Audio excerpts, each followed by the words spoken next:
यजुर्वेद के 32वें अध्याय का तीसरा मंत्र है।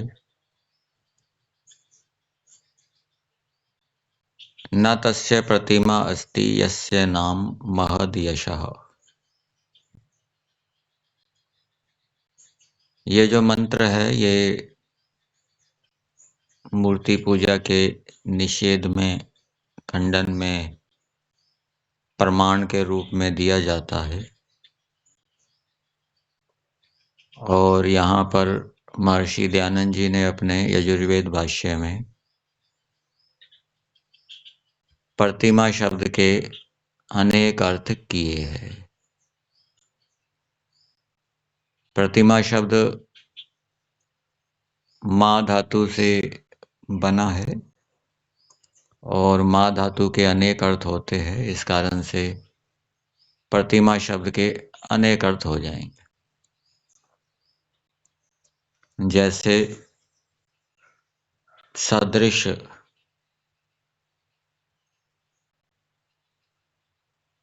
तोलने का साधन, बाट आदि, मीटर आदि।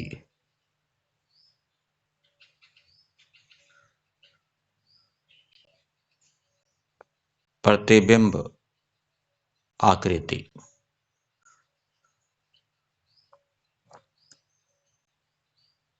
जिससे मापा जाए उसको बाट कहते हैं, उसको तोलने का साधन कहते हैं। माँ धातु का एक अर्थ होता है जिससे मापा जाए, तो इस अर्थ से प्रतिमा शब्द का अर्थ हो जाएगा तोलने का साधन। माँ धातु का एक अर्थ होता है उत्पन्न करना, बनाना। तो जो बनाया जाता है, जिसकी रचना की जाती है, उसको प्रतिमा कहते हैं। इस अर्थ के आधार पे प्रतिमा शब्द का अर्थ हो जाएगा आकृति, रचना, जिसको कि बनाया जाता है। आक्रियते, क्री धातु का अर्थ बनाना होता है। माँ धातु का एक अर्थ सिद्ध करना होता है, जिससे सिद्ध किया जाए उसको प्रतिमा कहते हैं। जो प्रतिबिंब है किसी व्यक्ति या वस्तु का,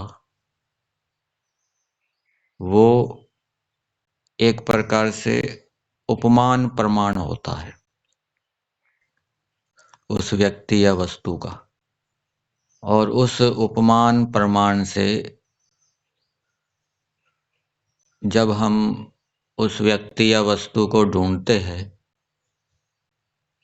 तो ये सिद्ध किया जाता है कि हाँ, यही वस्तु है, यही व्यक्ति है, क्योंकि प्रतिबिंब इससे मिलता है। इस आधार पे प्रतिमा शब्द का अर्थ हो जाएगा प्रतिबिंब, चित्र। तो परमेश्वर का कोई तोलने का साधन नहीं है। न तस्य प्रतिमा अस्ति।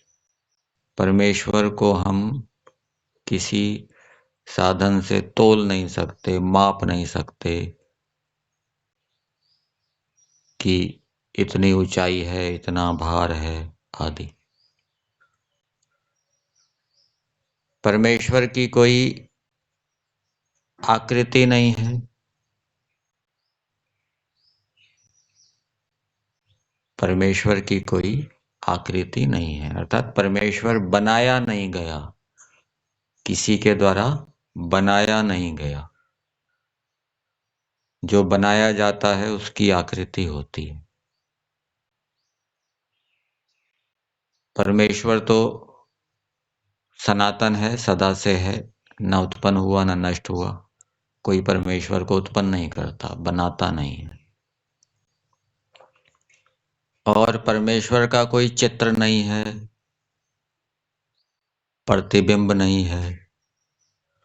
जो रूप वाली वस्तु होती है उसका चित्र होता है, प्रतिबिंब होता है।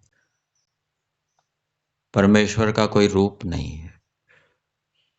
और एक अर्थ है सदृश। न तस्य सदृशम वर्तते, न तस्य प्रतिमा अस्ति, न तस्य सदृशः अस्ति। परमेश्वर के समान कोई नहीं, तुल्य कोई नहीं है। ना परमेश्वर से कोई अधिक है। जो भी है वो परमेश्वर से क्या है? न्यून है। अब जो हमारे पौराणिक भाई ये कहते हैं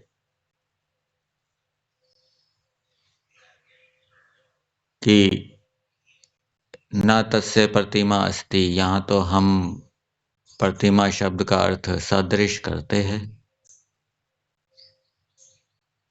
चित्र नहीं करते, मूर्ति नहीं करते।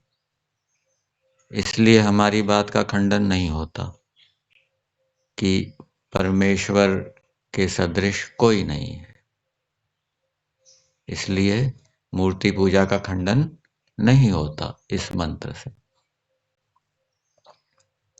तो ये तो ऐसी ही बात है जैसे कोई कहे कि मैं ईश्वर को जानता नहीं, मानता नहीं। क्या उसके ईश्वर को ना जानने से, ईश्वर को ना मानने से ईश्वर का निषेध हो जाएगा, ईश्वर का खंडन हो जाएगा? नहीं होगा। इसी प्रकार से कोई कहे कि प्रतिमा शब्द का अर्थ हम तो ये लेते हैं कि ईश्वर के सदृश कोई नहीं है। प्रतिबिंब अर्थ नहीं लेते, मूर्ति अर्थ नहीं लेते, लेकिन वो भी अर्थ है, वो भी युक्ति और प्रमाणों से सिद्ध होता है।